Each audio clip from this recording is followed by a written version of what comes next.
Hi everybody, welcome back to Hometown History Extra. I'm Domi. I'm Jamie. And we're here with Mina Edmonson, the director of the Martin Library. Thanks for joining us today. Thank you. So we're going to start off, would you like to explain what your job is at the Martin Library? Well, I'm the director here at Martin Library, which means I have the pleasure of working with all of the parts of the library, the adult services and children's services and our teen services, and just really reaching out into our community as well. So that's what I do and what I enjoy. Is there a particular aspect of the job that you like the most, that you prefer? Probably two things. I enjoy reaching out to the community and connecting with the library to our community, but I also enjoy seeing the kids in the library. We were closed for a while during COVID, and people were not able to come in the library, and when we reopened the building and I heard a child crying down in the quiet reading room, I went down and thanked the mother for bringing them in. No, don't hush them. We need that noise. We miss that. So. Yeah. How long have you been a part of the library system? I've worked here for over 25 years. Wow. I started in the city schools as the library aide in the city schools and got my education, and I've done almost everything at the library. I was never the janitor, but I cleaned up a lot of messes. So. Yep, I know that's part of the job.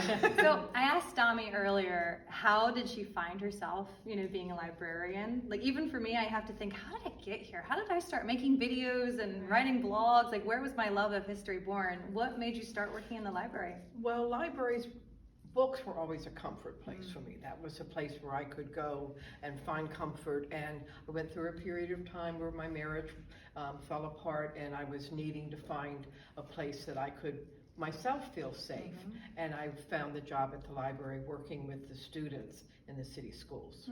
And that safety, I think that's what attracts a lot of people. Yeah. How have you seen the library change over time? So when you first started 25 years ago, of course the renovations are new, so that's beautiful, but what about the people who walk through your doors? Have you noticed different types of questions or interests that spark them?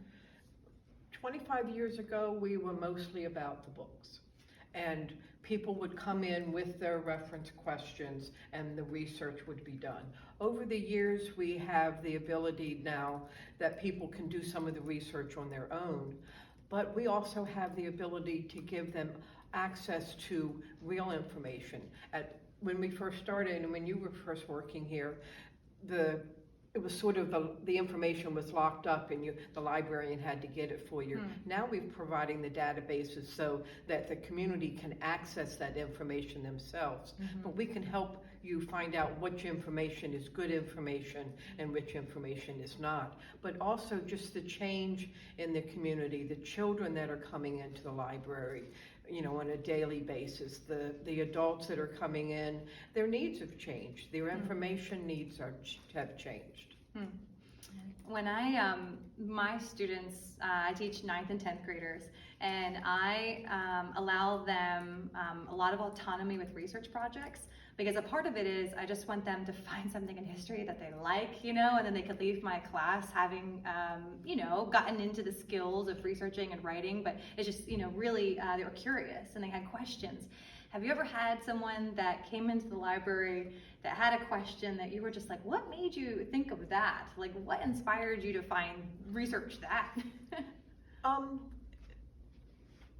Sometimes what usually happens when we were opened on Sundays, we haven't reopened on Sundays yet, is that family would come in like an hour before closing because they just found out that their child had a research project that was due and really didn't have a clue of what they wanted to research, and helping them to find things that were accessible to them, that they could read and they could understand. I mean, we know that not all of the students like in the city are reading at grade level, so you want to make sure that what you give a student is something that they can read and it's something that interests them, because like you said, if they're not interested, they're not going to do the work. No, it ruins their taste for history, and we don't want to do that.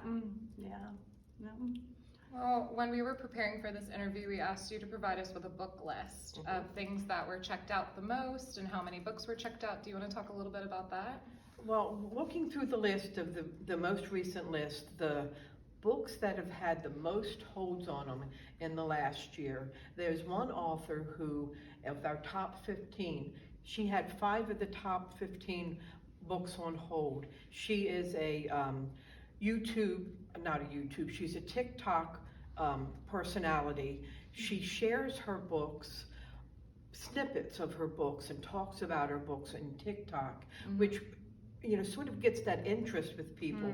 But she's also, one of her books was a New York Times best-selling book. So people have discovered her and are discovering what she writes, and once they read it, they want to read the rest of her book, so they're placing holds on those materials. So I think that's how people find authors. You find someone, you get some interest, and then you want to read everything that they've written. So she's one of those authors. There's also a author, Ashley Flowers.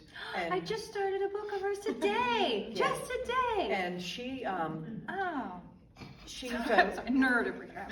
Yeah. She's a podcaster, and most of her podcasts are about true crime and those kind of things, and she's written a novel based on some of the information, and it again is a New York Times bestseller, but it's prompted people to want to read the book and to read the things she's putting out. But those connections with technology, but with authors, and people still want to read the books, and they still want to have it, whether they're listening to it, you know, with their phone, or they're reading the physical book itself. People are still reading, are still interested. I believe the book is Only Good People Here. That's the book you're talking about that I just started. Who was the author that you were describing before? You said was the top. I'm sorry, that was Hoover, Colleen Hoover. Colleen Hoover. I almost bought one of her books, but I went with the Ashley. Well, you can come to the library and you don't have to buy it. So. I'm an audio girl. Well, and you can we check have it out on audiobooks as audiobook. well Yeah. too for free, you know. So. When I drive a lot for work, and I love to go back and forth between my just like terrible for you, like just fiction, you know, no worth at all, which is, those books are, never mind, that was a bad lead-in. Not as educational maybe as some of the other books. And right now I'm juxtaposing it with, there we go, thank you, exactly. My other book is Cosmos by Carl Sagan. I've never read it. It's a little different. It's right, but I need I need intellectual stimulation, and then I need just like for pleasure, I need to just drive home and get home and enjoy my trip. Well, that's like the top nonfiction books. We have Bill O'Reilly and we have Kelly Ripa, you know, so, you know, there's 2 different ends of the spectrum, but they're also what people are reading, what people are interested in right now, so. What are you reading right now? Well, I am a mystery reader, and I read a book and then I read my next book and then I read my next book. So I have authors that I love, Patricia Cornwell. I read some Patterson. You have to read James Patterson just because it gets you through the day. But I'm a mystery reader. Yeah. So, yeah. Domi, what's your favorite book? My favorite book of all time is Pride and Prejudice by Jane Austen. Yeah, that's a good one. But I love true crime, so I could read true crime books all day. And I'm afraid of scary stuff. So, but for some reason, if it would like add actual crime was committed, it doesn't freak me out as much. But yeah, I mean, anything like British literature to true crime, that's more of like my pleasure reading. Okay. But yeah. My husband and I, when we got married, we joined our Audible accounts. And so now together we have like 300 titles for all these books we've read. And you can always tell my books from his book, because mine's like Pride and Prejudice, and then his is like financial literacy. And mine's like the book I'm reading now, and then his is like how to flip a house. It's very like commercial, you know, real estate, which is great about the library. I mean, there's something for everyone here, right? There is, and if it's not here, we'll see if we can get it for you. We have access to books across the country that we can bring in, and if that's what you're wanting to read. So it's not just what's here, but a lot of people don't realize that the books that are available at Martin Library, you can place a hold on and pick them up at Paul Smith Library or at Guthrie Library, and vice versa. So the collection is available to everyone in York County. That's what's great about the library system is all 13 libraries are connected, and you can borrow between all of them, and you get to choose which library you pick it up at. And you can also interlibrary loan from university libraries. They have relationships with educational libraries that you can borrow books from as well. So that makes it really nice. So as we wrap up our interview tonight, what would you like people to know? Let's say they haven't visited the library in a couple years. Like what would your sales pitch be to say, come to the library tomorrow? Well, one, you need to bring your kids. You need to bring your kids to the library. Yeah, they love their devices, but once they get hooked on books, they still want to read.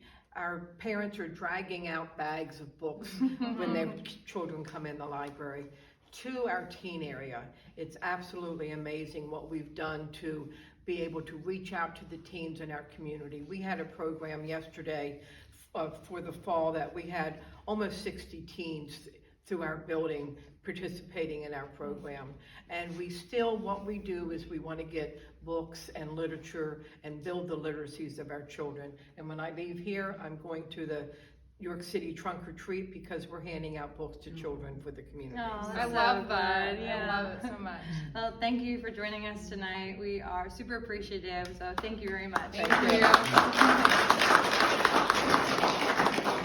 We also want to open it up if anybody had questions for the expert while she's here. Pens are on the line. And if you already got a pen, you don't get another one.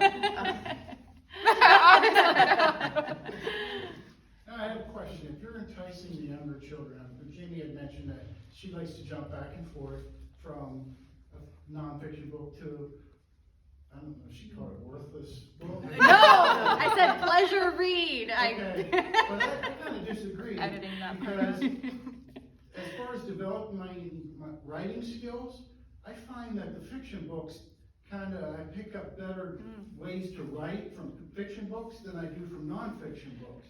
So if you were enticing a younger child to begin reading, what's your take on that? It depends on the child. You have those little boys who care about their dinosaurs, and they will read every dinosaur book in the library. We get a new book in, and our library assistants, they know that this book about trucks needs to go to Joey, and they hold it aside until Joey comes in because they know he's going to read that. So it depends upon the child whether they are into the fiction or the nonfiction. And the thing about nonfiction books, especially for children, is you don't have to read every word in the book to read the book. They have the pictures and the explanations of the pictures, and then, and those are written in big writing, and then there's a little smaller writing that gives a little bit more detail. Or you can start at page 23, and you don't have to know everything that leads up to page 23, because page 23 is a different topic. So there's a big difference between reading fiction and nonfiction, but it depends upon the kid. Yeah, that's a great answer. Thank you. And it's interesting how it sticks with you too. Just today we were reviewing with my kids about the Cuban Missile Crisis, and the students were talking about Cuba today and if they're considered refugees or not. And I started talking about Obama's policy of wet foot, dry foot, and what that meant, and you can look that up if you don't. And one of my students, all of a sudden, her eyes lit up and she said, "Oh, I read a book on this. I remember reading a book on refugees. There was one from North Korea, there was one from Cuba, and that was from years ago, but yet she still remembered the information." Yeah.